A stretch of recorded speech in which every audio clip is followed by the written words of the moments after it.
All right, so this is our second sort of group oral history. This time we're talking to photographers who showed at Blue Sky 1985 to 1995. First one was 75 to 85. And I would like to kind of see as we go through these decades, see how the answers to these questions sort of change. My first question is how did you first become aware of art photography, or if you prefer, art photography? Anybody like to? Christine. Yeah, well, oops.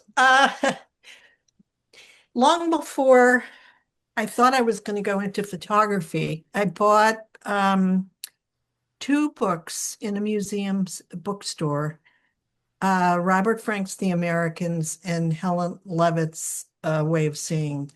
And I guess from the beginning, I I always thought it was an opportunity to speak about the for an individual to do work and speak about the time in which we're living. And so I never thought of pursuing photography as anything else except as an individual endeavor that was not connected to commercial photography. So it was those two books, I think, that really triggered things for me. Well, those are certainly two of the greatest photo books ever done. Yeah, yeah. You got a good start. Who else? Go ahead and raise your hand either physically or with a clicker. Gail? My undergraduate photography professor, I was doing mainly video as an undergraduate, but he approached photography from a fine art point of view. And we had this book, Chronicle of Photography, which was for a history of photography. So it was really through that. And then going to museums, I remember seeing a Stieglitz show and a Steichen show and Arbus. And it was really going to museums. Wolfgang? Yeah, I think for me, since I'm a child, I was totally involved in photography, and it was also in the grammar school. We in the art lessons really we had seminars with art photography. So it started very early, but Wow. the really approach really to art, to find. To make my first really exhibitions and to realize exhibitions was perhaps at the end of the 70s when I studied photography in Dortmund.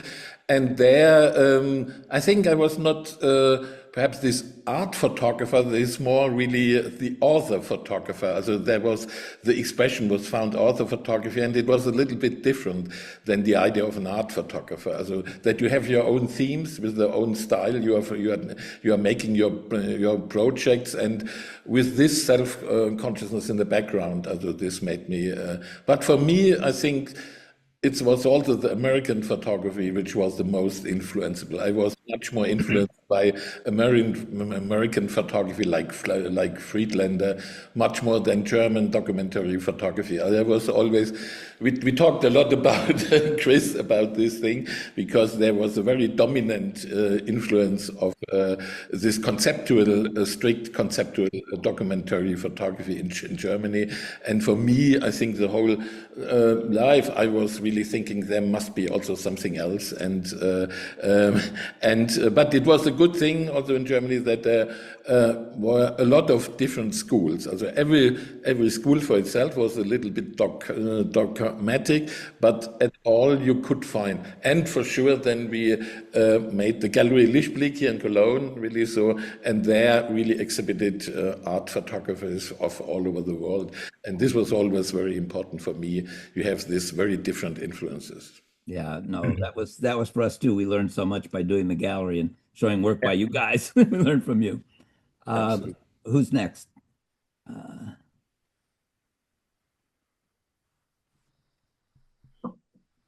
uh, Tony's got his hand raised. okay, go for it. I don't even see my image over there.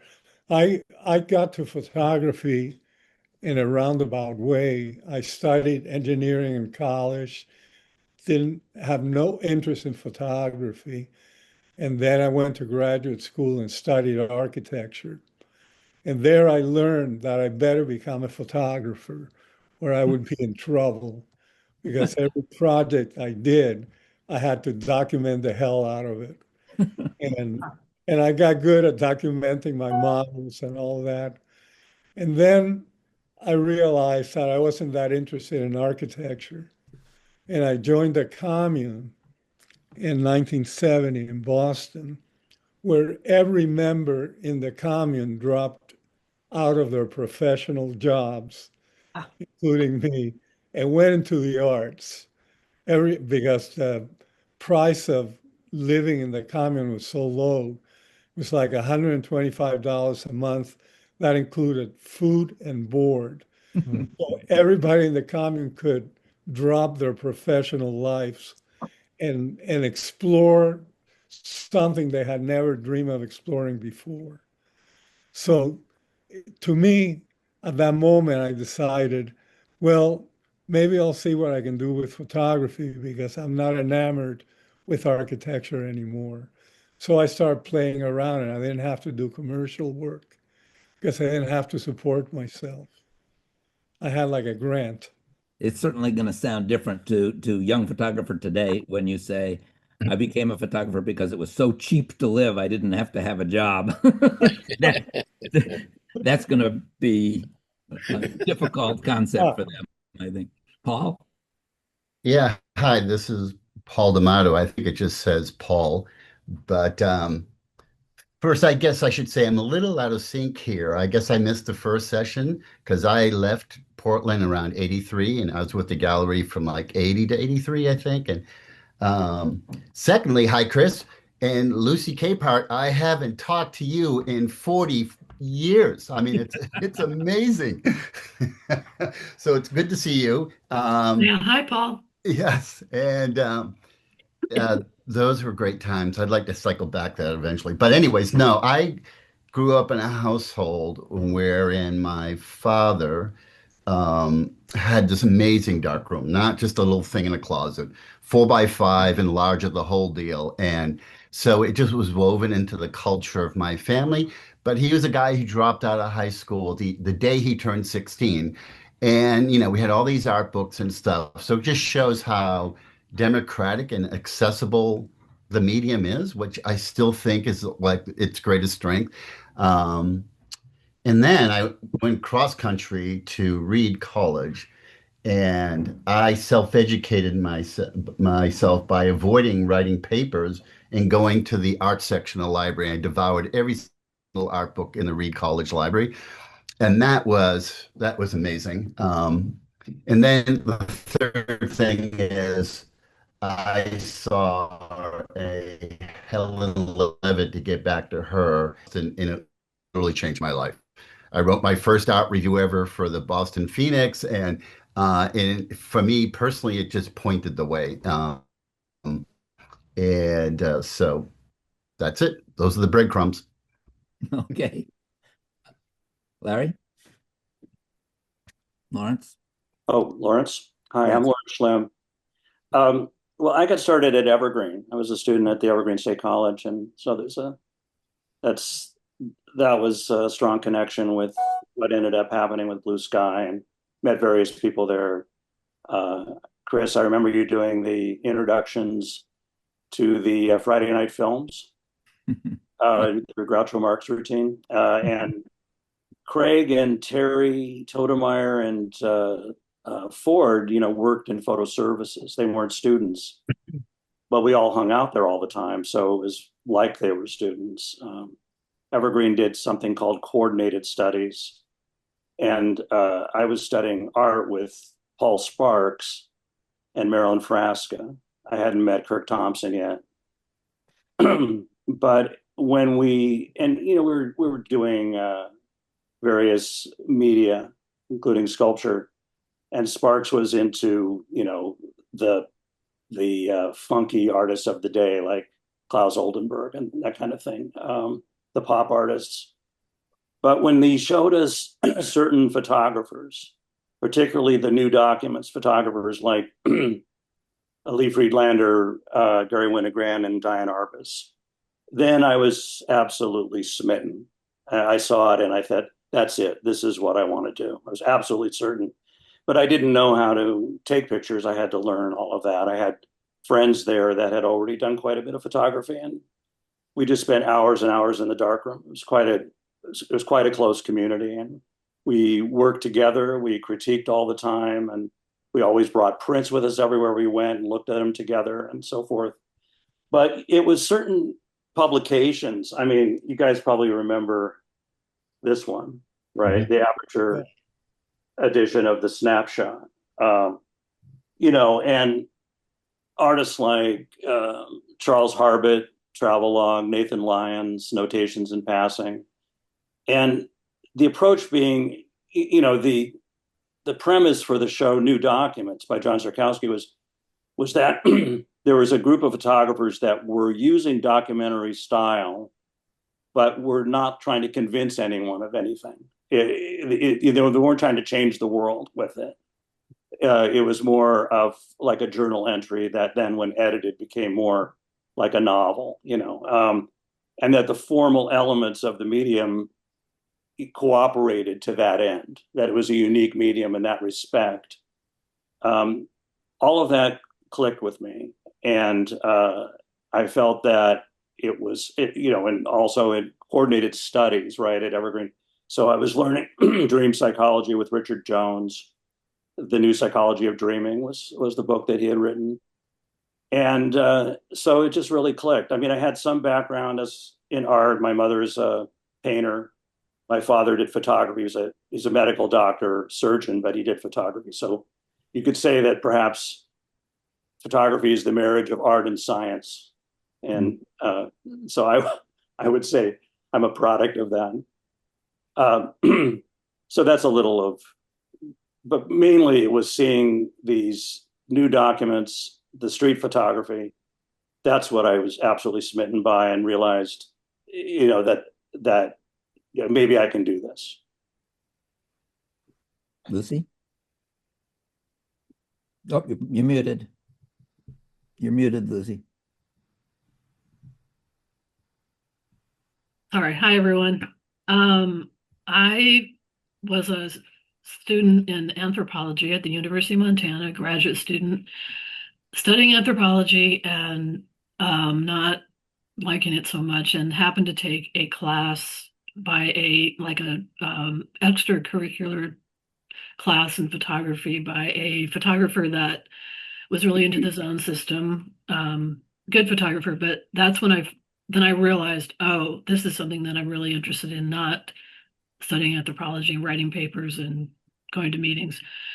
And also at the Missoula, Montana library was a copy of The Lines of My Hand by Robert Frank, which really struck me. And I took that out and looked at it a million times. But that's sort of my beginnings in art photography. Great. Anne, you're muted too, by the way. Hello, everybody. I was, photography was part of family life. My dad was always taking pictures. On Saturday nights, we'd often have slideshows, which were very entertaining to all of us until he showed us flower pictures, and then we'd get kind of bored. But that's kids for you. And then we had Life and Look magazine, and, I would look at those all the time. They were pretty amazing to me. Eventually, but my high school didn't offer photography. After 2 years of college, I took what we now call a gap year because I wanted to buy a camera and a stereo. And I took an extension class at the University of Wisconsin in photography. And I thought, okay, I want to study this. I transferred to the University of Colorado intending to study photojournalism. But when I looked at their catalog, I thought, wow, the fine arts department looks much more interesting. And so I started taking pictures there. I started taking classes there. I took a great history photography course from Gary Metz, which included a very memorable guest lecture by Robert Heineken. and that was it. And then from there on, you build community, you learn about photography from friends, from books, from galleries and museums, and you just keep going with it. Great, thanks. Steve? Can you hear me okay? Yeah.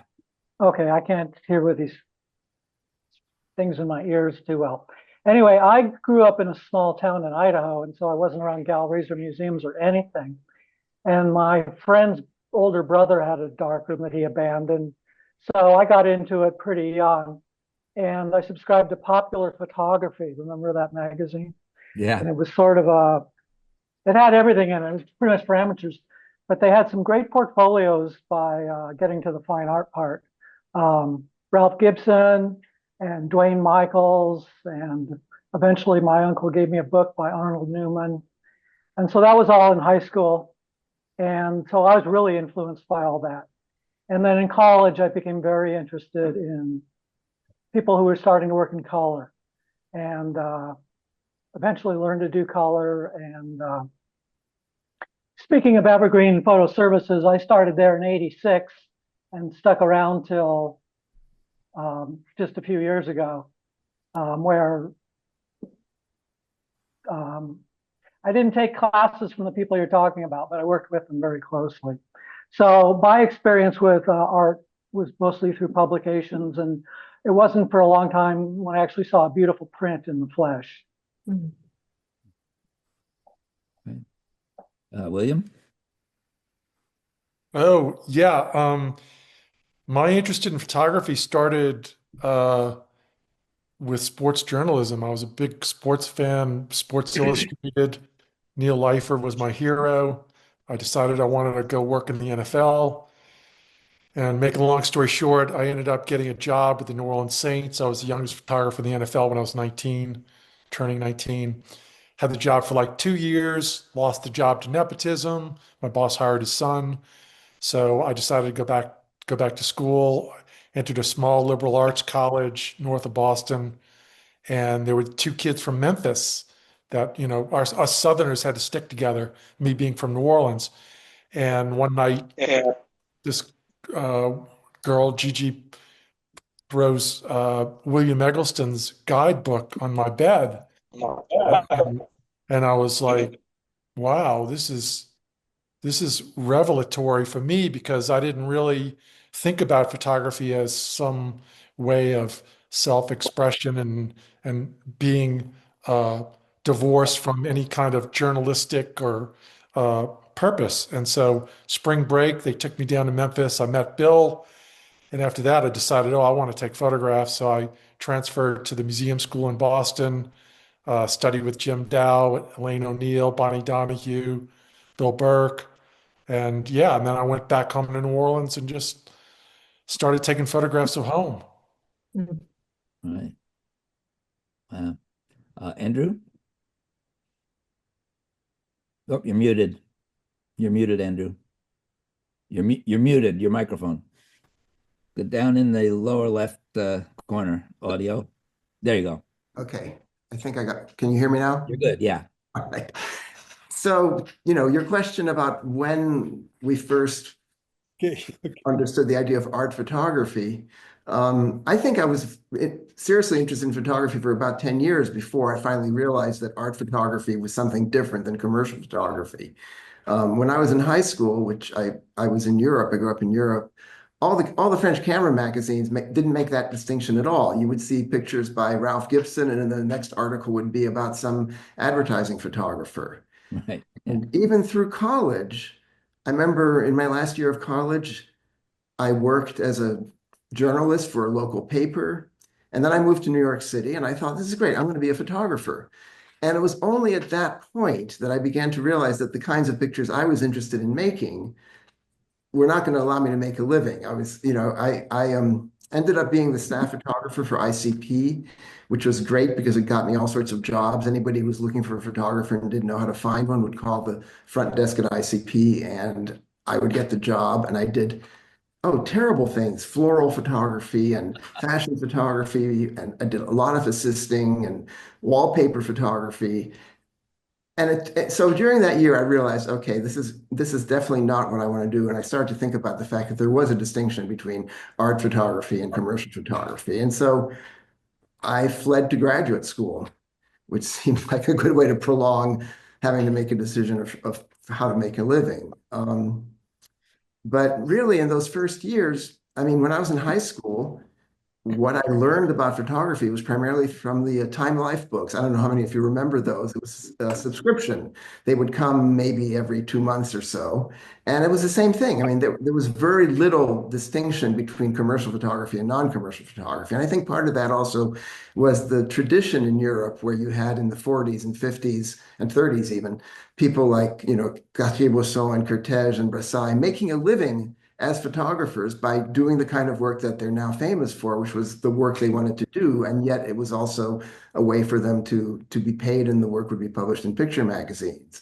So the Time Life series kind of continues that because it has all these Life magazine photographers, but it's also where I discovered, Robert Frank, Gary Winogrand, Lee Friedlander, and all those guys. There was one book in particular called Documentary Photography, which has all those people, as well as Atget. And then they had a book called Art Photography, or maybe it was called The Art of Photography, which is a lot less interesting. So, the idea of art photography wasn't particularly tempting at that point. It wasn't until I realized that, making a living trying to make pictures like Gary Winogrand wasn't going to get me very far. Yeah. Craig had a student once who was a very successful wildlife photographer. And Craig said to him, I want to see you after class. I said, oh, okay. And Craig said, you realize that I'm going to teach you how to make pictures that nobody's going to want and nobody's going to buy. He said, oh, yeah, I know that. Craig said, okay, as long as you know that, I'm ready to go forward with you. Bruce? Yeah, as people teaching photography, we were kind of in the business of doing that. Yeah. Bruce, do you want to say something? Okay. David? Just interesting to follow this discussion. My particular story was I had a very good high school photography in the bleak suburbs of Los Angeles who taught me everything he knew about babies' weddings and bar mitzvahs. And by dumb luck, I ended up in Claremont. I encountered Lee Rice, who's a photo historian from California, who just exploded my mind with the idea that there was actually fine art photography, because I had no background in it whatsoever before that. And though I know it's a sort of limited perspective, the Newhall history of photography to me was the Bible of blowing my mind in 1977, 78, 79, discovering the whole range of different kinds of fine art photography. Jim? You're muted. So my introduction to photography was the darkroom. And my parents, when they went shopping on Sundays for whatever at Montgomery Ward's and Sears, they'd always drop me off in the toy department. And when I was real young, I looked at toys, but as I got older, I'd started looking at, science things like microscopes, telescopes, chemistry sets. And I found a darkroom kit, and it was just a contact printer and some little Trichem packs. And I built a darkroom in my bedroom closet. And then I fell in love with photography. I did photography through high school, and I was always a very bad student. And when I got to college, I majored in political science, and I was a solid D student throughout my first 2 years of college. But nobody at that point, I don't think anybody had ever heard of dyslexia. So the reason I was doing so poorly was I couldn't read very well. And then I wandered over to the Portland State Art Department, and I realized this is a place where I can do what I was always good at drawing. And there's no quantifiable way of judging me. There's no tests, there's no multiple tests, there's very little reading except art history. And so I kind of found my home. And then I discovered a photography class at PSU, and I think I was a sophomore, and it was kind of an upper division critique class taught by William Grand. And I signed up for it thinking, well, I'm not sure if I'm really ready for this kind of a class. And in that class were some of the people in this Zoom. Craig was there, and Ann Hughes, Shad Williams, and a number of photographers. And William Grand was a Minor White disciple. So we were all, in a way, trying to be West Coast landscape photographers, except for these people like Greg, who instead of trying to do zone system 8x10, 4x5 view cameras, this other kind of cluster of students were doing 35 millimeter from the hip with a black border. And that's when I, kind of I learned more about the possibilities of photography, but I was still insecure. And I'll make this story as short as I can, but William Grand was, he would do the critique, he would give out an assignment. The first assignment was a T.S. Eliot poem. And that was way out of my realm because I thought photography teachers would give assignments like architecture, portraiture, landscape. And so this was a whole nother thing. And he went around the room and carefully critiqued each print based on print quality, how the photograph addressed the issue. And he got to mine. And then he said, let's take a break. So we took a break. That's when everybody back then went out and smoked in the halls. And then we came back and he went to the next sprint and skipped mine. So to make this story really short, it happened a second week. And I thought, well, I guess he's trying to tell me something. I can read the writing on the wall. I'm not living up. And so I told my girlfriend before the third class, if he does this again, I think I know I'm not going to be a photographer. And I didn't even know if he knew my name. And so then he got to my photograph on this third week, and he turned around to me and he said, well, Mr. Lamason, you've done it again. And he said really good things about my photograph. And so, and for me, that was a turning point. And so, so I continued at PSU, and during the summer workshops, there were a number of people who eventually went to Evergreen, as well as Kirk Thompson, who taught there.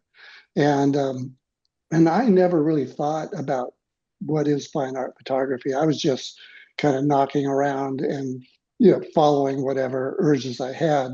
So I didn't have a real pretense, but I did get accepted into an art gallery and kept taking pictures, and then just went from one kooky subject to another, and it's really been gratifying.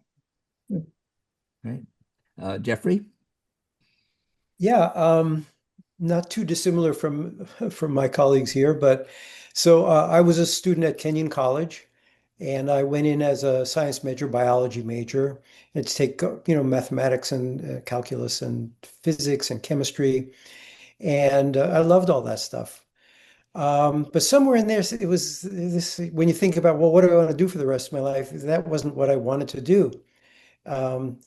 Kenyon was famous for literature, and a lot of writers came out of there. There was the Kenyon Review.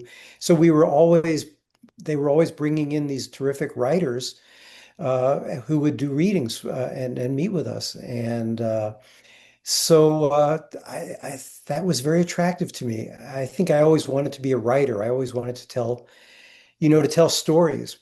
The other thing about those days in the early 70s, with the war in Vietnam going on and everything, everyone had a camera. All my friends had 35 millimeter cameras, and they somehow knew how to go into a dark room and make magic happen.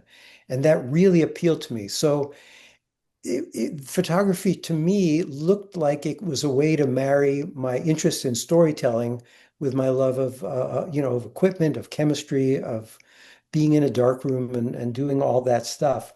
So how do you learn? Because they didn't teach photography in those days there. They do now, but they do it everywhere now. But they didn't in most places back then. So yeah, like the rest of you, I went to the library and looked at books. The first book that I found that really caught my eye was Ansel Adams, and then Cartier-Bresson, and that really spoke to me because of the storytelling, because of the life on the streets. and humanity. And you know, I wanted to be Cartier-Bresson when I grew up. And I love books. So somewhere in there, I decided to, long story, wound up in Europe at the Academie voor Schone Kunsten in Antwerp. And I was taking photography classes and learning a whole lot about photography and just the European perspective, which is very different than the American perspective. Ran out of money, had to return home. I had learned how, tells you something about the times. I learned how to print color when I was in the Royal Academy of Art School. Oh, by the way, a famous alum was Vincent van Gogh, but he was before my time. And when I got home, I somehow managed to get a job as a police photographer in Kalamazoo, Michigan, because I could print color. Wow. And then I was taking classes with, you know, because I wanted to further my career as an artist and storyteller with a guy named Dave Curl at the Kalamazoo Art Center. At night I would go in and study photography and do photographs. In the day I was doing photography, but it was more like corpses and mugshots and stuff like that. So Dave Curl, it turned out, had been a student at Indiana University, which I ultimately wound up at for most of my career. And everything took off from there. I decided to go to grad school. I went to Rochester. I think this is going to be the next stage of our conversations, is, you know, what it was like back in those days for those of us starting out in the field in general as it grew. Yeah. Of course, it's amazing to hear that you were influenced by writers, because you ended up doing photographs with writing all over them. So, guilty. I guess that's logical. Craig? I love books, you know, love stories. Yeah, I started in high school. I got interested. My father took, you know, slides, and my brother had a kind of a dark room in the closet. And he was older than I was. He was out of the house, but I found his little trays and things, and I knew he had some kind of a light bulb that special color, and so I found a blue light bulb. But as it turned out, he used this printing out paper that was so slow it didn't make any difference anyway. And then when I went to college, I worked at a pharmacy, and they had an Argus C3 that they had not sold, and they sold it to me for $15, and so that was my first sort of real camera. And then I went to college, and as a matter of fact, I had not known this, but you know, I went to the same college that Jim did, and I had not realized that we had the same political science major and had similar kind of an academic prowess, I think, in that. So, but the photographers I met in college were very, very good. They actually, I didn't know him very well, but David Kennerly was the newspaper photographer. But these other photographers were very good. They had a much more of a journalistic, commercial orientation. But I can remember one, Clyde Keller, telling me, you know, when you make a print, you can't even have one piece of dust on that, or you'll look like an amateur. So I did that, but then as time went on, I sort of started moving more towards. Greg, your mic is cutting out. Oh, at my end, I can't hear you. Right. Okay, am I okay? Look like an amateur was the last thing we heard. What was that? What was the last thing? Yeah, you've been silenced by the government, probably. Oh. Can you hear me now? No. Stu? Okay, so my story started in the mid-'60s when I became the school newspaper and yearbook photographer, and my reference points were Look magazine and Life magazine and somewhat National Geographic. I did get introduced to Karsh and Cartier-Bresson near the end of my college days. I went to pre-med, and then to med school where there was no time to photograph. But when I moved to Portland in '74, I went to the library and I started taking books out of the library alphabetically: Ansel Adams, Arbus, Cartier-Bresson, Cunningham. And that was my exposure to photographers. But I had never seen photographs in a gallery or a museum until '75 when I saw an Ansel Adams show at the Portland Art Museum. And I had never imagined, much less my own prints, ever looking that sparkly, like light was glowing out of them. And I said, I want to learn how to make a print like that. And a few years later, ended up at Ansell's workshop, where the instructors were as diverse as Paul Caponegro and Roy DeCarava. And in addition to learning how to make a good print, I learned about the world of photography as art and the world of photographers as artists, and got introduced to that world. So that was really my education. And coming back to Portland, I helped a mutual friend, Stuart Harvey, organize something called the Portland Photographic Workshops to meet monthly and talk about photography and create community. Great. Great. Who wants to talk on this before we go into the next question, who I haven't called on yet? Okay, go for it. So I'm Mark Asnan. I think my influences were pretty young in the 60s and 70s in Brooklyn. My dad was a commercial photographer, which was very different from, what most dads did. And he had a studio, what they used to call the photo district in Manhattan. So I used to love going with my dad, and it was just very different. It was like when New York was more interesting and funky. And so it was that early. And, he would always share, how he loved Irving Penn. And in my home, we have like photographs, in those days, commercial photographers did sort of everything. And we had like photographs of nude women hanging, and that was just very different. And the other thing that really influenced me at a young age is when you sort of change to junior high school, they give you these like vocational shop classes. I was just blessed with going to a junior high school that had this incredible photo program. And the teacher sort of blew my mind and showed scholastic slideshows of East 100th Street, Bruce Davidson, Gene Smith.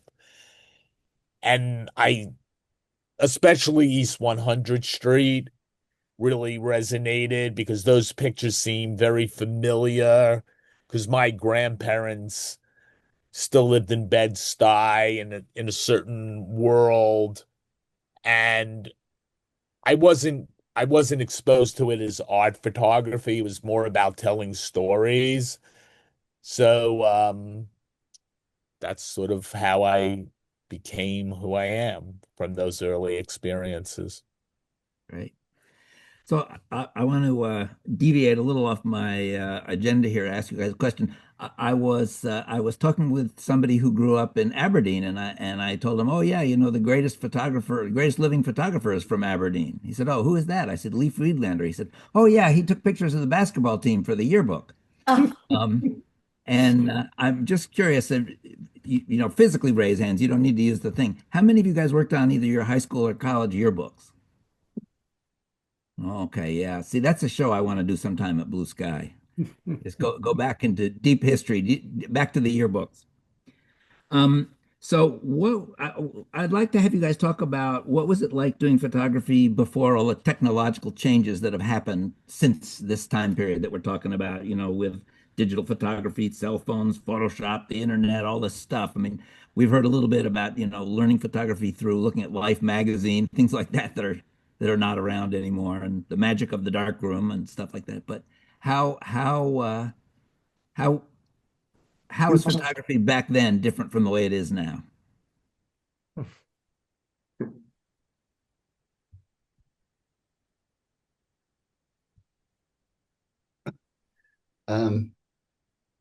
I'd be happy to get started if that's okay. Go for it. For me, it's the same because I'm still using the same analog processes, and it's interesting because that, I recently retired, taught at Columbia College, which had until all this attrition began to, affect the school, probably the second largest photography program in the country, and I've just seen this massive resurgence in all things. Sorry. Hey, that's why. I'm getting this weird echo. Yeah. Tell him it's you. It was Go you. for it. Me? Keep talking. Yeah. Go. Still, should I log off and come back? Oh, you're good. You're good Okay. now. So, anyways, it's really been encouraging because I've just stayed the course. It was Tony. Okay, go ahead, Paul. Okay, all right. So, anyways, it's good that I've stayed the courses because I like how slow this process is. I think photography, we don't spend enough time with our images. So at least in analog, you have to print and make work prints and then eventually scan, I suppose. And by then you've decided what really works, doesn't work. And that's interesting and it's kind of romantic, right? Anti-technological thing that's going on. But if a course, I taught a color darkroom, it would over enroll literally in the first minute, so there is still this really strong interest in it. But now we're all facing this question is going to be interesting in a year, because we're facing this existential threat, and I believe it is one that it has to do with AI, of course. But we'll see what happens. It's going to wipe out commercial practices, but the thing that won't touch is documentary practices, right? Which I still do. So I don't know. For me, it's the same as always. I shoot digitally, of course, and teach courses that are digital. I don't care that much whether someone digitally or not, but you have to choose a process that suits your personality. And me, I need to slow down. Analog causes you to slow down, right? We'll see, though, what happens. We're at the precipice of something really dramatic, I think. Yeah, if AI takes over documentary photography, we're in trouble. Oh, yeah. I read something, documentary and wedding photography seem like the only fields that are kind of safe right now, Carl? Thanks, Chris. Hi. So 1985 to 1995 was that's where things for me became digital to the extent that I acquired my first Apple computer in maybe 1993, and I played around with it at school, probably 1 or 2 years earlier than that. Uh, didn't understand it at the time, but of course now, except for one project, which is a picture of my face that I take every day, which I still do with film, and even that I back it up with digital. Everything else that I'm doing is digital, and as far as I'm concerned, I mean, I spent 35, 37 years in the darkroom. Um, I liked it for a while, and then it became really exhausting. I remember timing it, and it was always the same. If I was printing, doing serious printing for, let's say, for exhibition, and this was in the late 80s, or well, really, it's in the 80s. Um, that meant 16 by 20, double weight fiber paper, and I did have a dark room, and I remember if I had to print for a show, I would go in there, and from the time I walked in to the time I had the last print on the screen to dry, and would be 6 hours. And I would have between 10 and 12 prints, but I would make 2 prints per image. So it would be, 5 to 6 images. And as rewarding as it was to walk out of the dark room and just let out a big sigh of relief, um, I was I was tired, and now at least I get to sit down, and it's a little bit more relaxing, and it's lighter. I mean, there's more light, etc. Um, I have a little bit of nostalgia for the analog, but not really that much. Um, to me, and as Chris had mentioned, I was on the last uh, iteration of this talk, so by the time 1985 came around, I was 5 or 6 years out of grad school, and I had made, years before that, the decision that I was going to be what I mean, I was going to be a serious photographer. I don't know about fine art, but really like a photographer who did their personal work. Um, and this period, 85 to 95, was a real transitional period for me, and it involved digital, but it was not a good transitional period. Um, Before, say, from the early 70s to 1985, I had started, like everybody else, went to school, blah, blah, blah. But by 85, I had had several bodies of work under my belt that I could feel good about, and I was in shows and got grants and things like that. So, um, I was pretty committed by the time 85 came around. And the thing that changed was, I think it was kind of for me anyway, it was the beginning of the culture wars, which I totally supported. At that time, it was Mapplethorpe and Andre Serrano and Jesse Helms. Um, and so my work started to shift in a more political direction. And that was, I think, I don't know if I could call it a mistake, but it certainly didn't help me. And it's not work that I certainly not regularly show, and actually, rarely show at this time. I think that I was captivated by the zeitgeist. And, you know, um, it's with not, it's with a little bit of guilt, Jewish, but it's with a little bit of guilt that I say that, you know, my work doesn't really, my work sensibilities don't really go to that political end of the spectrum, even though my political sensibilities do.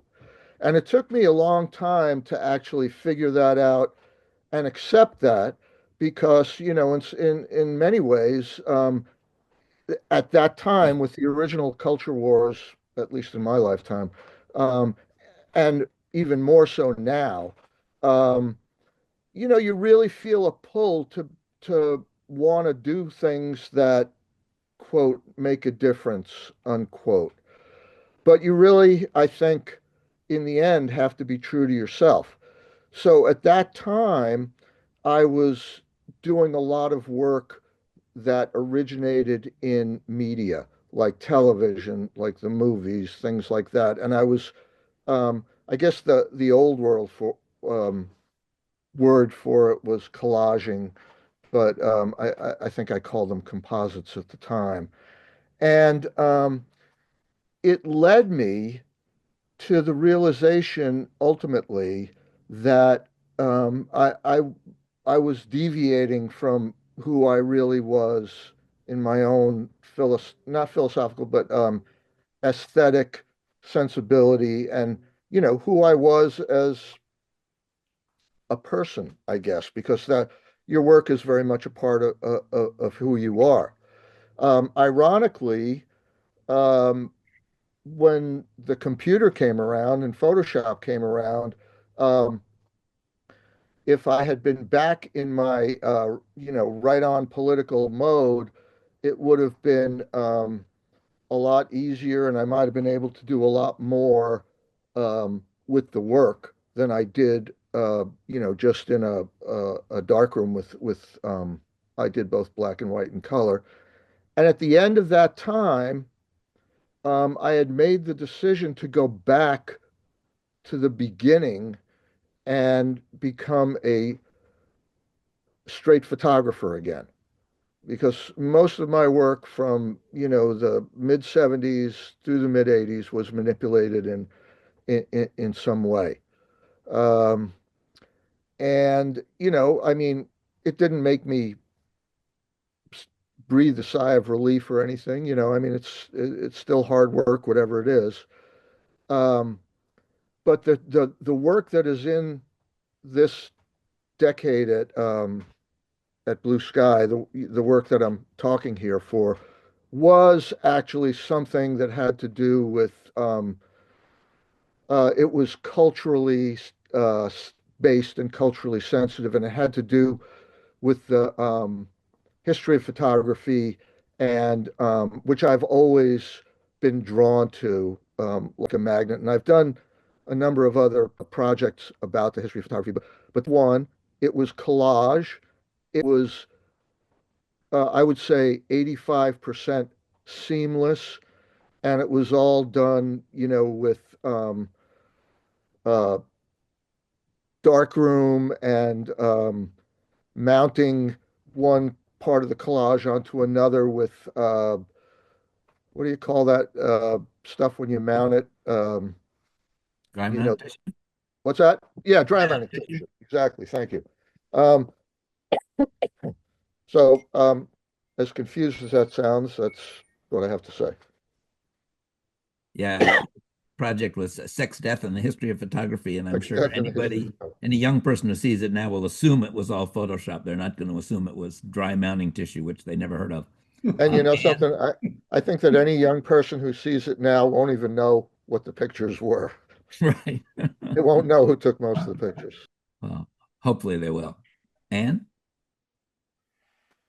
What Paul said about the slowness of analog, there's a lot to be said for that. This instantly having the results, looking at the screen, maybe doing editing before you have put enough thought into it. I think those are losses. Working in a darkroom, yeah, that got tiring, but so does sitting in front of a screen for hours. So I'm not sure. It might be a little bit of a toss-up, although not having all the darkroom smells is definitely a good thing. On one body of work, I'm really grateful I only had analog, and that was when I did my Familyscape series, because I could grab my camera, take pictures of my boys. They could see nothing, just mom running around with this box in her hand, and ignore me. I pick something up with my grandchildren, they run over and say, "Can I see?" So I've kind of fooled them and told them no on my digital camera, but they certainly know they can on the cell phone. And I think that would have been an impediment to getting the imagery I did when my sons were young. So I'm glad I was doing that in the analog era. Gail? Well, I've always predominantly worked in color, and I remember having a color darkroom in my basement, and it was really horrible. It was drum processing, and I had to have the temperature, I can't remember what it was, but it was really high, so I had to make sure that I didn't run out of warm water, and I could make a stupid mistake and I wouldn't realize it until 10 minutes later when I took it out of the drum. So I really don't miss analog at all. You also had to keep the film refrigerated and the paper refrigerated. There was the expense of the film and paper. And the work that I have in the show at Blue Sky in the 80s was these 20 by 24 inch Polaroids. And I thought it was fantastic when I got to use that camera. And I love the fact that it was instant and that you'd wait, I can't remember how many minutes, 2 minutes or something, and then pull it apart and you get this incredibly beautiful 20 by 24 inch print. I just thought that was fantastic. So I do remember getting a sample from Kodak when they were into digital photography, and they showed an example, and it was like terrible because it was like really low resolution, and I thought this is never going to go anywhere. And I remember throwing it in the trash can, which I really regret because I would love to have that now as an example of early digital when it was such low resolution, but it was so much more difficult. I never really enjoyed working in the darkroom, and I do like working in Photoshop. I have so much more control over it than I ever did in the darkroom. Yeah, the digital cameras before the Canon 5D Right, I were remember. really a step down from even 35 millimeters. So That's right. if you wanted at least that level, you sort of couldn't go there. Right. Steve? Well, I loved photography, and I always had jobs that had dark rooms that I could use. When I was at Evergreen, I got the state of Washington to usually pay the bill, and I could just experiment like crazy. So I really loved the dark room. But I also discovered, and this would have been in the 1980s, a computer that was granted to Evergreen that would actually do graphics, computer graphics. And so that fascinated me. And so I pushed for them to begin teaching a class in, I think we called it digital imaging or something like that. And the person who taught it wasn't any good at it because nobody was any good at it back then. And we got someone else and she wasn't any good. And I thought, well, I could do it just as well as they can. And so I started teaching digital photography around 1990. And I'm sure Craig can beat me on all that. But I got very fascinated in that and got into the whole cyber art thing. And by the late 90s, I was kind of burned out on it. And I started going back to an 8x10 and doing these large format portraits and getting as far away from the digital as I could. But of course, I was still hybridizing everything and using a scanner and that kind of stuff. Eventually, I had to give up film. I just couldn't rationalize the cost. Also, I think digital in almost every way, quality-wise, exceeds it. But I am sentimental about the time it takes, the effort it takes, the sort of love you have to put into it in the darkroom. You can skip all that in digital, and it is kind of a cheapening of the whole process. So I have a love for both. Wolfgang? Yeah, in the middle of the 80s, I worked on the project of people by mass events, and for me it was always very important to don't show the people as isolated individuals and also not like an ornament of mass. And for this reason, I used for this a middle format camera and a flash really to create many layered really images. And I think for this, I also had the idea I need a middle format camera and can make at the end really also big prints with very detailed preciseness. And for sure, I was never really against really digital, but I worked a long time really with analog really photography. And it was interesting now when I scanned this material again now in Corona times. I had the time to really work again with this material, and for sure enjoyed very much that with the digital techniques can work with this material. And finally, there were a lot of photographs which were lost when I looked in earlier times on it, because the flash was too hard or there was some details missing. And now with the digital technique, really, I could work again on it and found really images that were perhaps now the most important for me. And and then I think, for me, I liked finally to work in the darkroom, and for me, it was always something I liked. But it's never an ideologic thing to say I'm against digital techniques, because they help me really now very, very much by newer projects. Jim? Your son. Yeah, my work in the show that's up right now is all night photography, and it's two different projects. But one of the things that inspired me to do one part of this exhibit was De Chirico's paintings, night paintings, loneliness, the city. And so I did a project of night photography in urban areas. But one thing that made that possible was Kodak came out with a faster color negative film. 100 was, you'd almost have to have a sleeping bag when you took the picture. I could take a picture on a tripod at f8 for 30 seconds, was like the speed of light, it seemed like. And so it made that project possible. But later on, I did about an 8-year project in inner city boxing gyms. So I was shooting in low light, sometimes fluorescent, sometimes a single light bulb, and shooting black and white and color negative. And I went through a lot of film, but it was in that period where digital started to raise its head.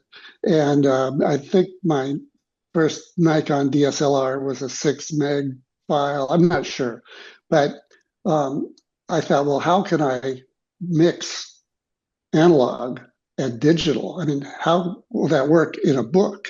Will it be obvious? And what happened was the low quality digital noise looked just like the grain of high-speed color and black and white film. So my transition was real easy and logical.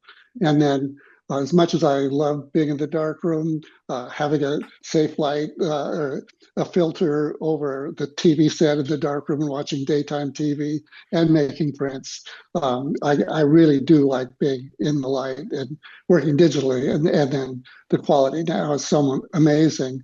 And then my last exhibits have been shot with my phone. Lawrence?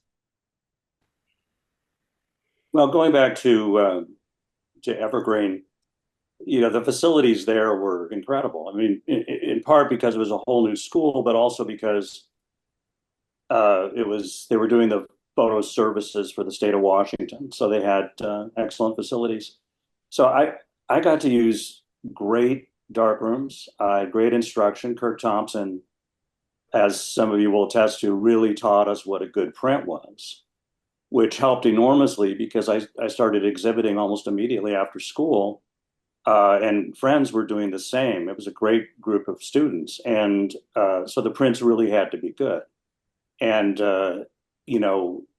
if you're shooting as a street photographer, it's harder to get a really good print because you're working in conditions of low light, you're working in conditions that are backlit, you're working in conditions that are extremely complicated and moving, and you have to use high speed, but you can't always use high speed. And in any way, I was constantly seeking to up the ante, to get more balls in the air, like a juggling act and add another ball. And I was admiring the work of, Tony Ray Jones and Raghubar Singh, Alex Webb. I mean, these guys were terrific at juggling the edges and getting so much information. And prints are hard to make, but digital made all of that much, much easier.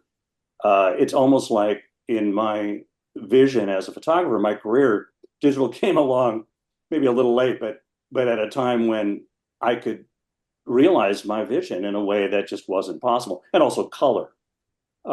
Just naturally, came into the picture. But after college, I traveled, and I've been traveling ever since. And I did a quintessential summer in Europe. And right after that, an opportunity to go to mainland China came up as a photographer it was the second tour group to go to China after Nixon. It was 1976. It was right after the Cultural Revolution. Everyone was still walking around in identical clothing. Tiananmen Square was, Marx, Lenin, Engels, Stalin. I mean, it was mind-boggling. And the point of mentioning the travel is that it's hard to travel with a lot of film. You're traveling with 100 rolls of film. You're trying to protect it from, I don't know if you guys remember, but, airport x-rays, lead bags, the whole thing. And invariably, some film got ruined. And it's not just from x-ray, but just, for example, traveling in Nepal, you could be in the jungle and you can be at 18,000 feet. I mean, it's a wide range of atmosphere. So I was a slow adopter of digital, but at the point where the cameras got so good that they approached medium format and now approach even large format, it was a dream. I could walk around with a wide angle lens, stop down, and shoot any number of frames, and the complexity, the detail would still show in incredibly complex pictures. This was an absolute fantasy. The workflow is for me, is so much better to be able to see what you're getting on a daily basis when you're away from home, in the sense that I could look at maybe having shot the equivalent of 9 or 10 rolls of film, which is more, digitally, which is more film than I would have ever shot, review it in a hotel room at night and say to myself, you're not getting close enough. And know that before the end of the trip. You've got to try harder. You've got to, the edges are out of control. Work the edges more carefully. And then in Photoshop, it's just astonishing to be able to control one area of contrast, to be able to fix the red, which you could never do with color photography in the past. So I love it. I love digital. It's a dream come true. And if you've worked with analog most of your life, as I have, and you know what you're going for, you can get it with digital. You can really make the prints look the way that you wanted the prints to look, but never could quite get it with analog photography. So anyway, it's interesting. Looking around, a lot of us are the same age, 60s, 70s, etc. It's just interesting how things evolved, and I love it. Yeah, the young photographers are using film now. I think that makes sense. All us old geezer photographers, we already used film. We already learned what we needed to learn from it. And now, like you, I feel the same way as you, Lawrence. It's like, oh yeah, now I can just do things much better. I can have a much higher ISO than I could ever have with film, and just it's the workflow. I agree is terrific. But first, you have to learn all the stuff that the analog has to teach you, I think. Well, I mean, with modern cameras, you can just set your aperture and shutter speed where you want it and just move the ISO. Yeah. It's amazing. Yeah, and it used to be a real pain in the neck when you were out, somewhere going from the sun into a dark cathedral and back out into the sun, and had to change film all the time, even though the raw wasn't used up. Yeah. Stu? Yeah, so for me, the 80s were a period of darkroom frustration, trying to get the results that I wanted, that I knew conceptually I wanted. And it was basically experimenting in the darkroom, checking in different exposures and film speeds, painting red dye on the negative, bleaching, pre-bleaching. It was really just a matter of experimentation to try to get the results. And again, I agree with everybody that the digital age has made all that stuff easier. It's just different tools, right? I mean, one versus the other is a bit of a false dichotomy. You have different tools that fit different situations, different personalities, and anyone who shoots film ends up scanning it anyways. So you end up in the digital realm. So you're not stuck with the limitations of what a darkroom can do with a print. Though that said, my Christmas card to Blue Sky is a darkroom print. So look forward to that. Yeah, I was in Mongolia photographing with Thomas Aleman. We were there as part of a show, and it was 20 below. And he had 2 plastic cameras around his neck. He was having to, it's medium format film, so he's having to change film all the time. And you'd have to take it out, and the back is not hinged. You're sticking the back under your arm and licking the film and getting the new, And I sort of opened my mouth to sort of say, gee, that looks awkward. And then I just shut my mouth again. It's like, oh no, he's got a relationship with his camera, with his Right, film. sure. He's, I wouldn't go up to somebody and say your wife is ugly either. I mean, it's like he's getting great results, and of course it's awkward, but it works. Right. David? My particular on analog versus digital might be a little bit different, which is the bulk of my career I did magazine work, where the skill set that I had was capturing color slides, particularly in what, for lack of better terms, is a developing world. And so it was a fairly rare skill set, which at one point in time paid quite well, and you got to do a lot of fun stuff. Of course, it was completely vaporized by digital.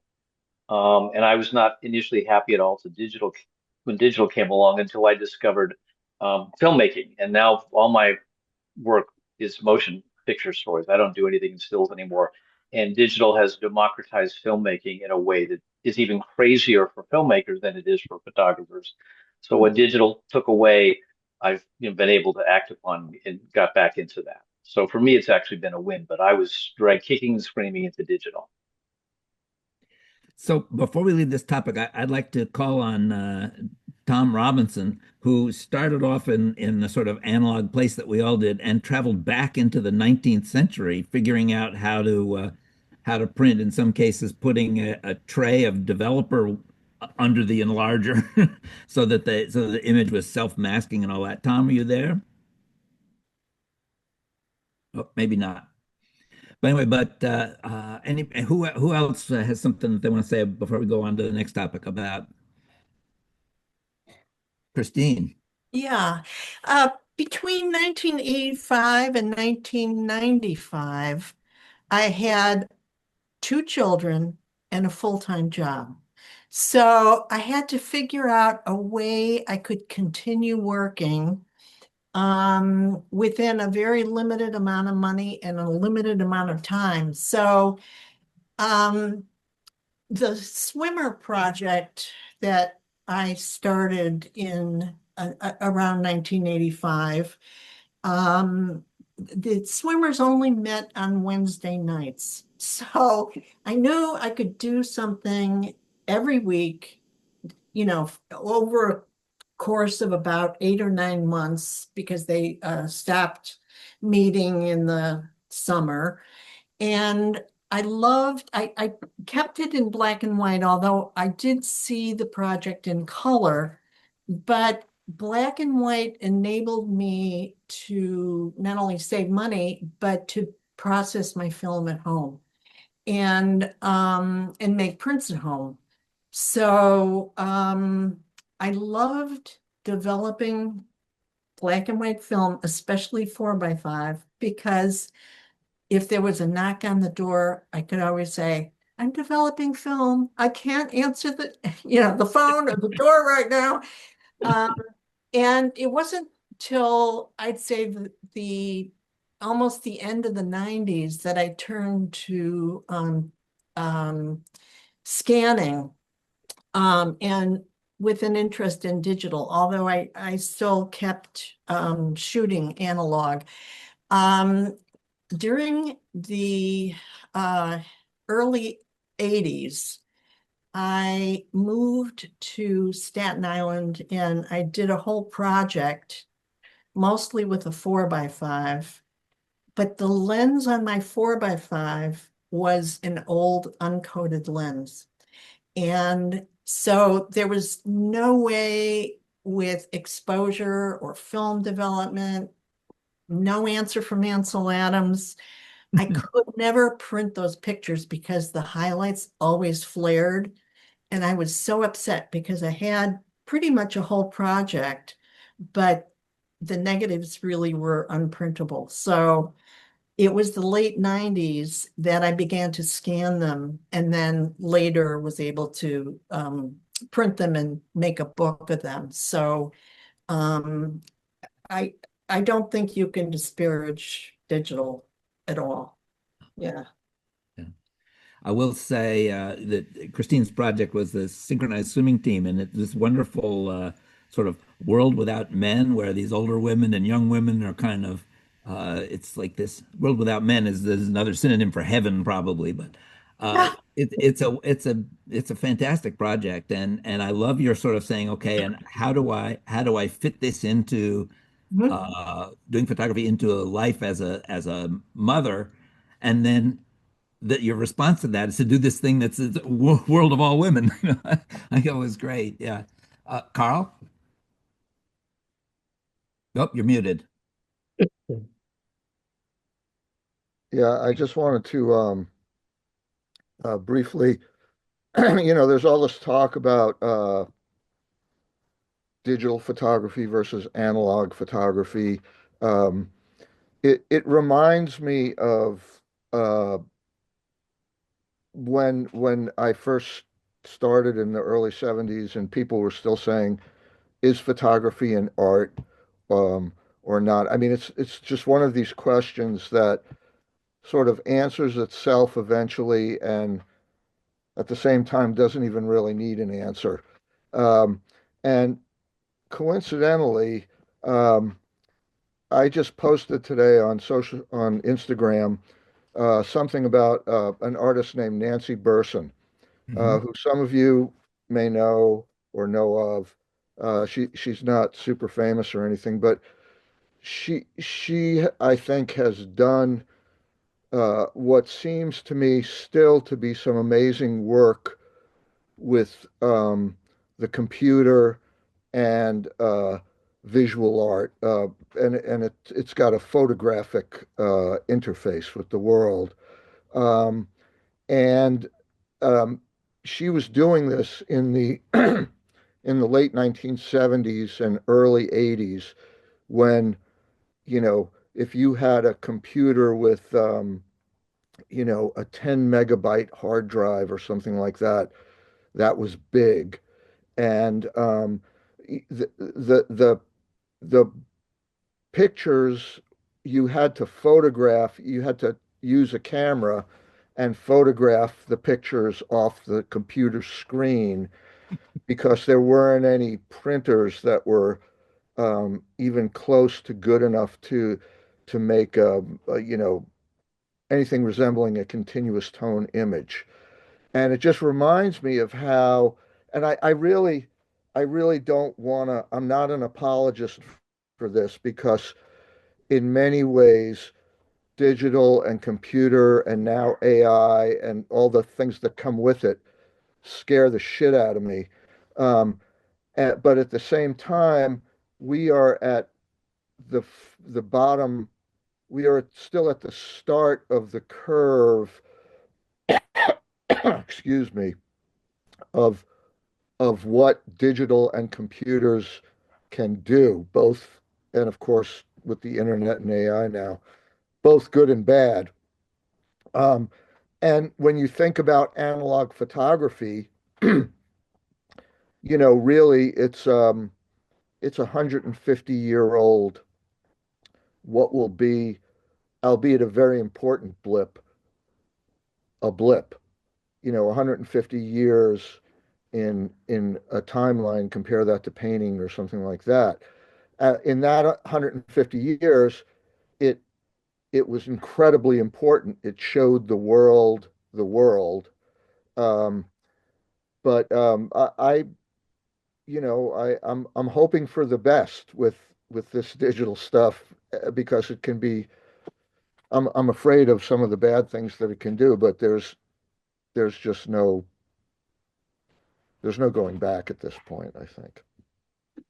Yeah, Nancy Berson is amazing, and you're right. She's not recognized well enough. I mean, she's the first person to do really, really exciting work, I think, using computers and to create photographic images in a really fabulous way. I think that's great. Yeah, and I put Paul Berger in there too. Yeah, who's that? Paul Berger. Paul Berger. Yeah, I mean, I remember his blackboard drawings and things like that. I don't know. I had heard once that he was street shooting on The Sims or some early, life other world game, but I haven't heard that much from him. I guess he's in your part of the country, Chris, or is he still in Washington? I don't know. Yeah. Yeah. It was Second Life. Second Life. That's right. That's right. I knew it was something. I never was a game player, so and I'm getting senile, so I tend to confuse things. But the thing about Berson's work, I think that was important was not the visual stuff. It was the fact that she was working with what now can be considered algorithms and really intelligently dealing with stereotypes in beauty and things about nuclear power in a way that was pretty obvious and easy to understand. Yeah. So does anybody else have anything to say on this topic before I jump ahead? That I missed? I'll say something. Okay. I am going kicking and screaming into the digital world. I still have not really embraced it 100%. In fact, I am doing cyanotypes, one of the oldest processes, because I just like the tactile engagement and anyway, so I have not embraced digital completely. I can see Yeah. it's, but I do make digital negatives, so that is one way I use digital. Yeah, you're using a 19th century technique, blueprints. Yeah, exactly. Yeah. Thanks for saying that, Lucy. I haven't either. Okay. So let's go ahead to talking about how do you find how were you able to find sort of artistic community? I know that that the standard story about how art is made is that once in a generation there's a genius and they cut their ear off and make a masterpiece. But I think we all know that that's not actually what happens. That really you have to find community and have support from your fellow artists and idea sharing and all that. So let's this is the question that Carl was annoyed I didn't get to last time, and he was right. So let's get to it this time. You know, even Van Gogh had community, even though he hated most of them. Yeah. Yeah. Well, I'll launch into this, which is I think Blue Sky is a great example of what happens when sort of a few photographers and some cheap real estate. I mean, you know, Portland is now very expensive, but it used to be very cheap. We were paying $40 a month rent for Blue Sky, but there were 5 of us to do it, so it was $8 each, and everybody could afford that on their unemployment checks. But I think you know the way that we were able to come together and look at work together and decide what to show and look at each other's work, but also, you know, we had our gallery was tiny, but we were next door to a laundromat. So if a photographer came with a box of prints under their arm, we could go next door to the laundromat and spread the work out on the tables for folding your laundry and look at the work. And one of the things that was really interesting to me at that time was because somebody would come into the gallery and there was one of us gallery sitting. We were 5 of us. We were open 5 days a week. So one of us was gallery sitting. And then we'd say to that person, okay, watch the gallery for a minute. I'm going to go to the payphone and call some of the other folks to come over. And then one of the other people would come over and they would go through and they would pick out the same pictures as the strongest ones that you just did. And that was fascinating to me. I thought, well, I'm not just saying some gibberish out of my own head. It's, you know, it's like these experiments that they would do with ESP, you know, are you getting the same result, you know?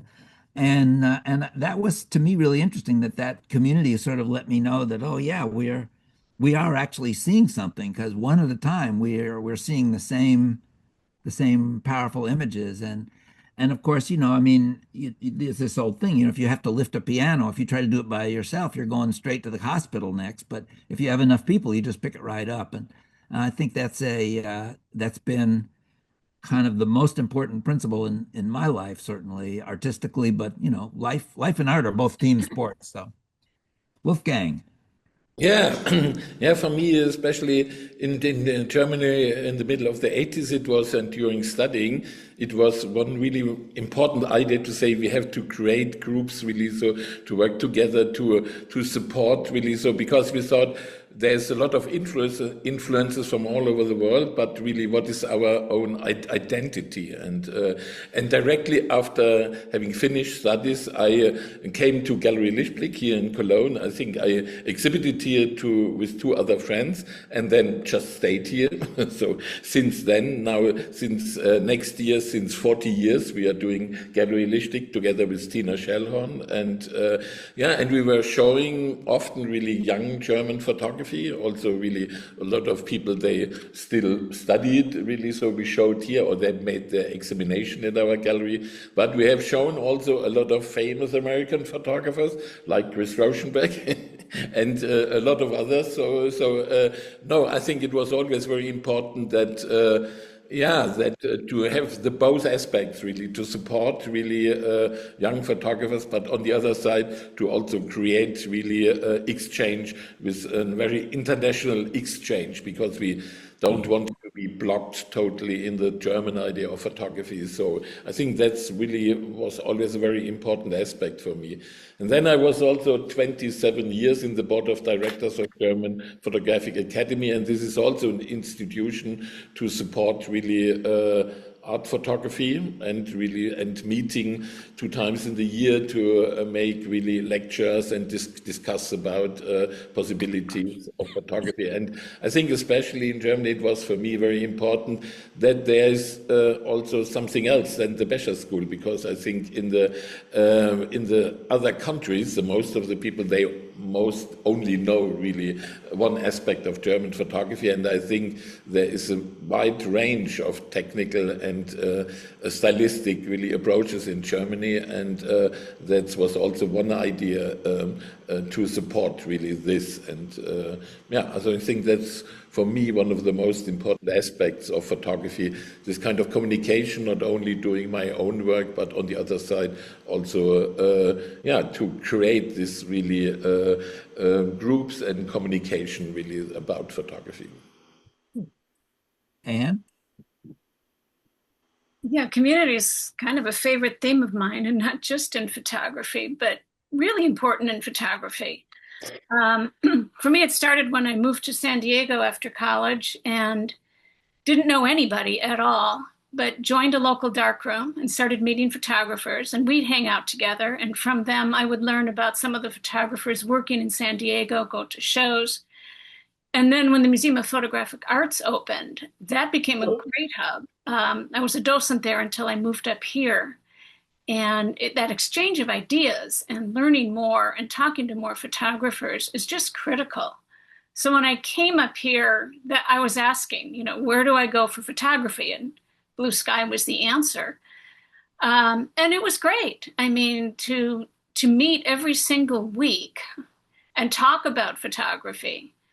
Not always in agreement, but that's how you learn. I remember a favorite discussion where we were all getting quite worked up, debating something. And when it was over, we're going, wow, what a great night. That was a really good discussion.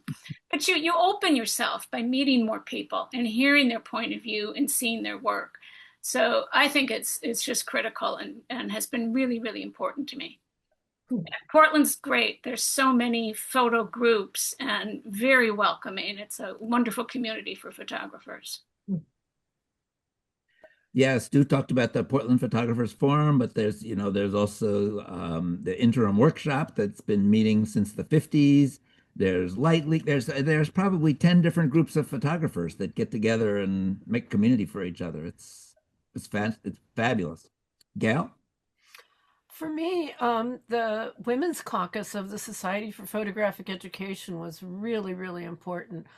Meeting other women who were doing the kind of work that I was doing. A lot of work was about mothering and other sorts of issues. So Sally Stein, meeting Sally Stein in that group, Martha Rossler, Linda Brooks. It was a real sense of community for me. So going to those annual conferences and meeting with the Women's Caucus gave me a real sense of community. The one thing I wanted to mention about technology in our previous discussion was the way to get work out was making slides of your work and mailing it in the postal service. I mean, it was so tedious and so difficult compared to what we have now of uploading it to the internet and not having to go through all those extra hoops and steps. So I just wanted to, I'm sure this is very alien to younger photographers. Yeah, I'll say I was meeting Len Gentile and Dan Cook at Andrew Borwick's show at a gallery in New York, and we came in. We were just standing just sort of inside the door by the front desk, sort of saying hi before we went in to look at the show. And the mailman came in and handed the secretary behind the desk a stack of mail, and she flipped through it, and there was a 9x12 manila envelope. She said, "Ugh, slides," and threw it in the trash. Or having a gallery, you'd bring your slides and they'd look it up at the light, and that was it, Yeah. And that might have been $50 worth of slides. Yeah. So, Paul? I would say for anyone involved in a creative practice, community is absolutely one of the most essential things that you need to have. Again, I went to school where the arts weren't. I didn't go to art school, so maybe in an art school you develop friendships that extend beyond graduation. But for me, and this is why I'm glad you get into this question because I'm going to have to leave in 10 minutes to go look at a studio. But um, Blue Sky, I think, was a lifesaver. You know, I came out of that school, and I think it because of Terry Totemeyer. And I'm trying to remember, Chris, but I think you came to a show of pictures I had up at Reed, and you mentioned Blue Sky, and I'm not sure what I would have done without being able to land with you guys because there was no one else. And I just want to say from the bottom of my heart how important that was for me. It meant so much. My first show was at Blue Sky because of that. You know, not to brag, but it was along with the Robert Frank show, you know, in the outer space. Do you remember? Tom Champion showed me how to make my first color photograph in one of those onerous tube carcinogenic kind of darkroom situations. All of that helped me so much, and has created the blueprint for what I try with my seniors to be aware of when they graduate. I call it finding your tribe. I don't know how you do this in this world. We are so unsupported in the arts in the United States. And I think the degree of alienation is just ramping up. And I just can't say how important. No one's going to survive doing this on their own. It's a hard road to hoe. And you need to be with other people who are as nuts as you are. Do you think this is a way to make a life? You know, without that, you know, I don't know how it happens. So thank you so much, Blue Sky. I'll never ever forget it. And I just want to make sure I got that in. So Thanks. Yeah, I was talking to a photographer from Detroit who we showed at Blue Sky, and I was saying, gee, there's a lot of good photographers in Detroit. We've shown a number of them. She said, I don't know any photographers in Detroit. And that broke my heart. It really broke my heart. Lawrence? Yeah, I think peers and teachers has come up repeatedly in this discussion, and it's so important. You know, it's easier than ever now to connect. And Gail mentioned the process of sending slides and letters and so forth compared with the internet. Although I must say, I love to share images and ideas, and when I do with, you know, I know various photographers and friends whose opinions I admire, and what I get back is this social media newspeak. You know, it's or a thumbs up. I mean, it's amazing that people don't just think maybe they're intimidated in a way, or they think they have to offer a critique, and it's just one more thing they have to do that day, right? But it's just a description of what it's a picture of is helpful. Because when you're doing pseudo documentary like street photography, there's a tension between the image and reality. And it's interesting to see what even one person will say, what that is a picture of. When I look back on meetings I've had with curators, I remember in some cases every word they said. It was really crucial. And that can happen at a gallery opening. You might run into somebody that you suddenly have a lot to say to, and they may tell you something that you hadn't thought about for a really long time in that regard. But I mean, for example, I met with a curator, I won't say their name, but they were looking at my work and said, you know, I don't like your pictures where I don't know where to look. And it's true, my pictures are complicated. They use the edges. They're like a Where's Waldo in some cases. And I said to this curator, well, it's not so much where to look, but it's how to look. It's how to look. It's an idea of how the photographer was seeing that. For example, I discovered in my own work that I loved the Leica rangefinder so much that I didn't realize it for a while, but I was actually trying to put that rangefinder in the picture through composition. I'm trying to add that to the frame. Another example is going to Museum of Modern Art in New York. They did those blind portfolio reviews. They promise you they're not going to talk to you. I got called in. They called me in. I'm talking to Peter Galassi. I'm talking to John Sierkowski. And they said, you know, your work is really on well-trodden ground. And I thought, what? That's not good. And I also was afraid that my influences were so obvious, you know, that I've copied all of these street photographers. And they said, but we think your work is original and we want to see what you do next. So this kind of community, it should be closer to home. And I've been involved in critique groups in Portland, and I'd like to get involved in that, but I don't know of one right now. And although you can share a website and you can share images and ideas online, I'm finding, that look, when I was a student, I felt that there were certain people that I knew that I couldn't make editing decisions without them first looking at the pictures. Now that's a little extreme. And as I've grown up, I've figured out how to edit my own work, which does take decades to figure out, but I figured it out. But anyway, that's a little of my thoughts on community. All right. Jeffrey? Yeah, so I think we're all in agreement. Community, finding community, building community is essential. And to sort of take it back to the period that many of us really got started in the 70s, it was regional. Like Blue Sky, 50th anniversary. So in the 70s, Blue Sky became a community in Portland, not in New York. And there was Visual Studies Workshop in Rochester, and there was Light Work in Syracuse and SEPA in Buffalo, and these regional centers. And then things were happening at the Center for Creative Photography. Somebody mentioned Museum of Contemporary, or the place out in that Arthur Ullman started in San Diego. And there's just, building these little centers around the country. I decided I needed to go to Rochester because in those days, that was a center for photographic community. And after I finished graduate school, I worked at the Eastman House for 5 years. And that was a real center, and still is in some ways, for conversation, for training, for people from all over the world. And you just met really fascinating photographers, curators, historians. So I think finding community first, because photography was an outcast medium, you didn't just go to New York and maybe you do now, I don't know, but it was these regional centers that were so important in building what became the photography world. Mark?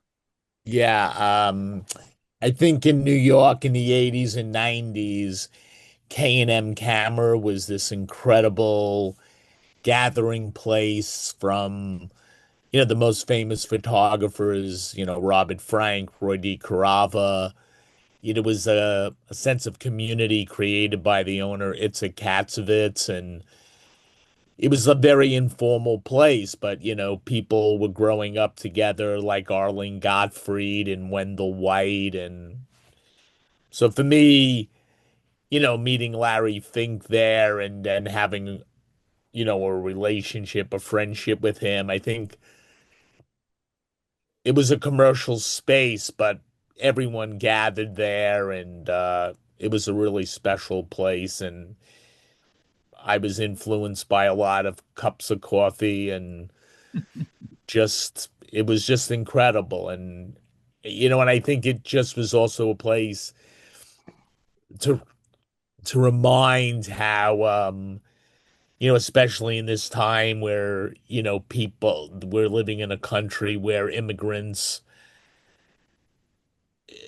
documented, not documented, are not welcome, and there's hate. And, a beautiful story is Itzhak, comes to America. He's Israeli, he's taxi driver, opens up a tiny little camera store. And Robert Frank comes in, and another immigrant came here in a different way, in a different place, and they had this incredible friendship. And so there was just a lot of love and friendships that were created in this tiny little camera store. Yeah. I will say about Blue Sky that when the Weavers moved out of the front two rooms of the dark room, and Anne sort of said, well, I don't really want more roommates. It's only $40 a month. Let's put some pictures up. And Craig said, well, maybe we could have a gallery. And Anne thought about it and said, well, that's a good idea. That way, if a photographer comes to town, we'll meet them. So Blue Sky was a kind of a honey trap for gathering community. And one of the people who we met because of that is Lucy Capehart, who has her hand up. So, Lucy.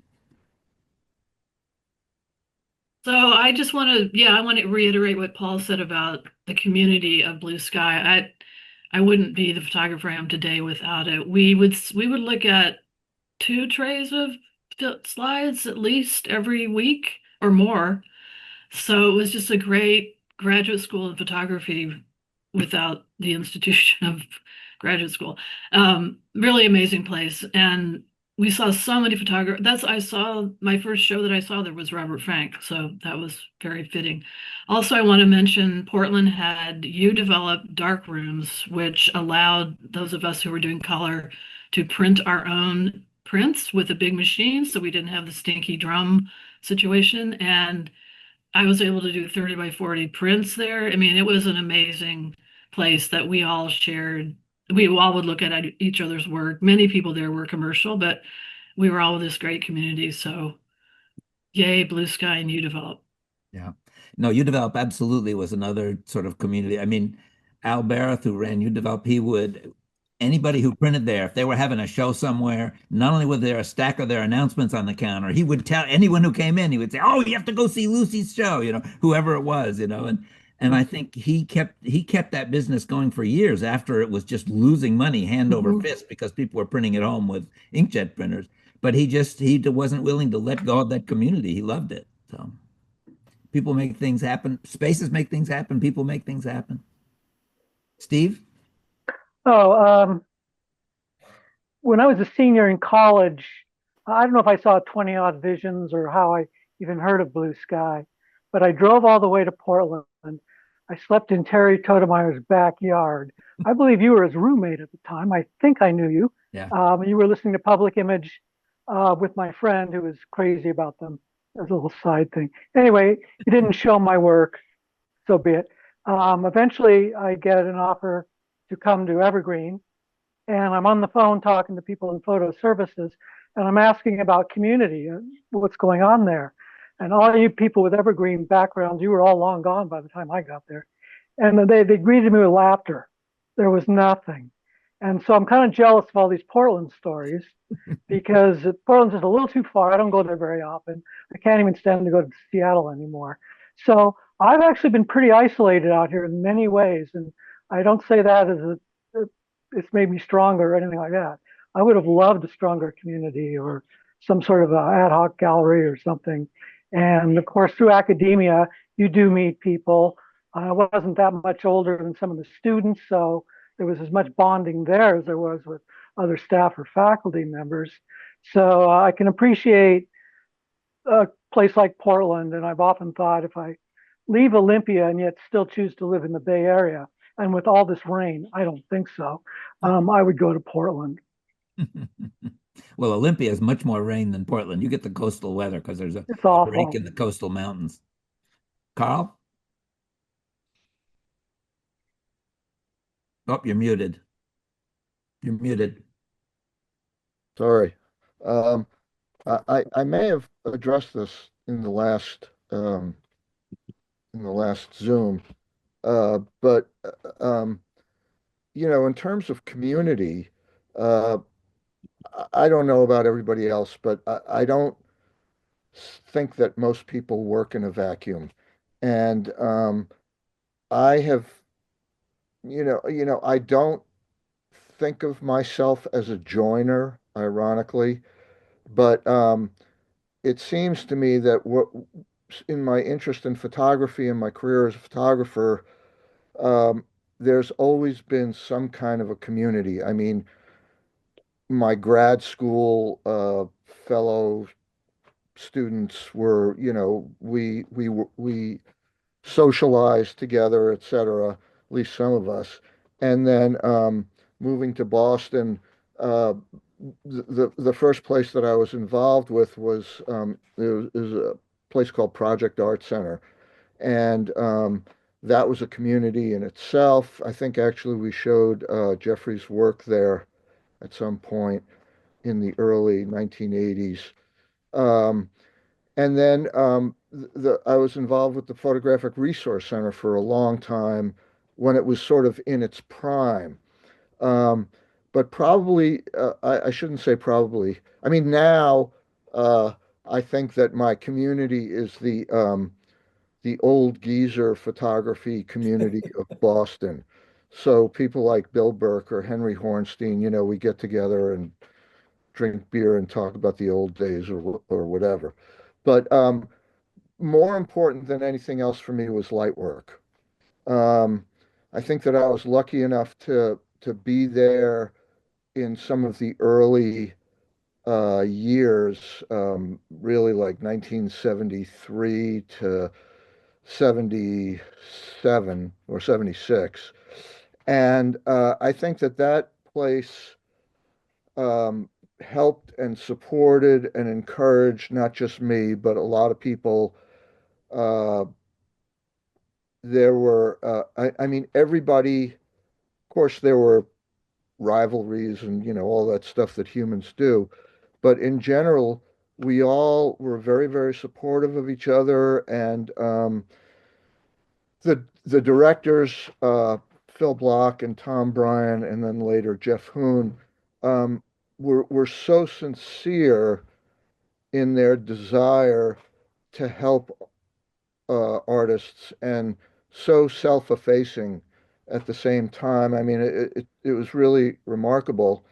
And I do also want to put a shout in for Blue Sky, which I've actually never been to. But somehow I did have a couple of shows there, and then, have been in some other shows. And I get the sense at Blue Sky that it reminds me of Lightwork. And so many of these organizations that were around in the 1970s and 80s and maybe 90s that aren't here anymore, because of government, withdrawal of funding or internecine fighting or whatever. It seems that Lightwork and Blue Sky are really two of the places. I don't think there are that many. I'm sure people can name others, but they seem to be the two places that are still around. I was just corresponding with somebody. I don't know if anybody remembers the Pyron Workshops Yes. in Fullerton, New Yes. York. I got And started there, Carl. yeah. So I mean, back in the mid 1970s, a Pyron was the place. I mean, it was a Pyron and maybe Center of the Eye and the Ansel Adams workshops. I don't know. I just know a Pyron because my brother, Eric, who's a photographer like me, was on the staff there. And they, for a while, were a powerhouse, and they brought in the biggest names and this, that, and the other thing. I was gonna mention to, I guess Christine was talking about the uncoated lenses. And I remember Linda Connor, who was at a Pyron constantly. She had this old camera, which I think belonged to Clarence White or somebody in Clarence White's workshop. And she did a book called Solos, which some people might remember, which came out a million years ago. And it was all about that halation that happened in and it was an 8x10 camera, I think. And the pictures, I think, were great. But I really have to give props to Lightwork. Jonathan, you want to talk about Apeiron? Yeah, it was a very important part of my, growing up and becoming an art photographer. I should have talked about it in the earlier section when we were talking about that. I was a student at Goddard College, and at Goddard, you're supposed to leave the school and do a non-resident trimester. So I went to Apeiron and stayed there for 2 trimesters or even 3. It was very formative. I got to meet Robert Frank, Aaron Siskin, Bruce Davidson. In fact, Diane Arbus was supposed to show up, and a day or 2 before she was supposed to show up, she committed suicide. So Paul Caponegro came to take her place, and he was a very interesting person, great teacher. So it was very formative community, and I'll never forget it. So Great. Great. Well, I remember, I'm Go ahead. sorry. Go ahead. I just remember my brother telling me a story about when Les Krims showed up at a Pyrrhon. He came in with his Porsche, and he had all these um, spray painting stencils, and so he went to a Pyrrhon was an old farm, I guess, or a Yes. farm, and he went to the barn and he put the stencil up and spray painted Ansel Adams or Minor White territory, and then he went to the sidewalk in Millerton and spray painted Lee Friedlander territory. I mean, just as somebody like Les Krims, you would imagine he would, and he just. My brother said he pissed off everybody, and then somebody backed into his Porsche, and he just left. But you know, it was a place where, if anybody remembers the book Vagabond by Gaylord. Oh yes, Duran. yes. Yeah.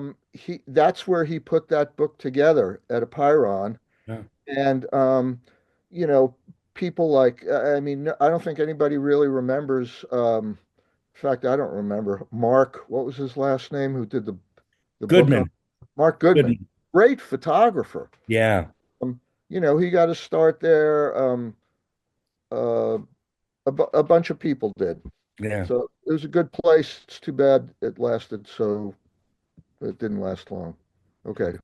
Yeah, I mean, when you mention Les Krims, that's a good example of sort of history not being an accurate record. I mean, at the time, Les Krims was one of like 3 photographers who were publishing their own photo books on just a project. You know, the incredible case of the Stackowietz murders and the Deer Slayers and the Little People of America. And it was so inspiring to us. And he basically has been completely written out of the history of photography. Nobody remembers who he is anymore. Partly because he was a jerk. I mean, this is the same problem that Helen Levitt had. If you're unpleasant to work with, people stop working with you. Luckily, Sandy Phillips didn't. She did the show, but I think Les Krims had a misogyny issue that he sort of worked out in public, and I think he ended up sort of self-ostracizing. But I do have to say that at that time, when he was known, you know, there were the straight photographers, the Friedlanders, the Winograns, all those people, and they were on one side, and they were the people who were championed by, you know, Sarkowski et al. And there are very few people on the other side. I mean, there was Dwayne Michaels, there was Arthur Tress, there was Betty Hahn and B. Nettles, maybe a little bit less known, but there was Les Krims, and I don't know if people realize this, but you know, he was the photography teacher at Buffalo State, which was next to University of Buffalo, and it was a teacher's college. And who was at Buffalo State between 1972 and 1976, where he was in his prime in a way, Cindy Sherman. And it's really hard. It's ironic, but it's really hard not to draw some kind of a direct line from his work to hers, at least in terms of process. Lawrence? Yeah, I wanted to add something about the interface between analog and digital. In the 90s, when it was taking off, and there was some controversy about, you know, the permanence of inkjet prints, and obviously the beauty of silver, you know, light sensitive materials and so forth. I did a workshop in Aspen with Richard Benson and John Tarkowski, and it was a funny workshop too. I mean, at night we were in this bar, and Hunter S. Thompson came riding in on the back of a motorcycle right through the swinging saloon door, just crashing into the Tarkowski's holding a martini in one hand. But Richard Benson, who had gotten his MacArthur at that point, made a statement at the start of one of his lectures, and he said, in the entire history of photography, the vast majority of images that we've seen have been ink. And I think that's worth keeping in mind. Mm-hmm. Yeah, it's if you look at all the sort of continuum of photographic processes, gelatin silver prints are this weird outlier. I mean, everything else is much more closely related to inkjet prints. Gelatin silver prints are this funny, weird thing that dominated the field for quite a while, but doesn't look like anything else. We were also discussing, the idea of destroying your negatives. People were starting to limit their editions, and it didn't necessarily make sense if the negative was still around, because, would you really have control after that? And one of the people who was determined to do it was Brett Weston.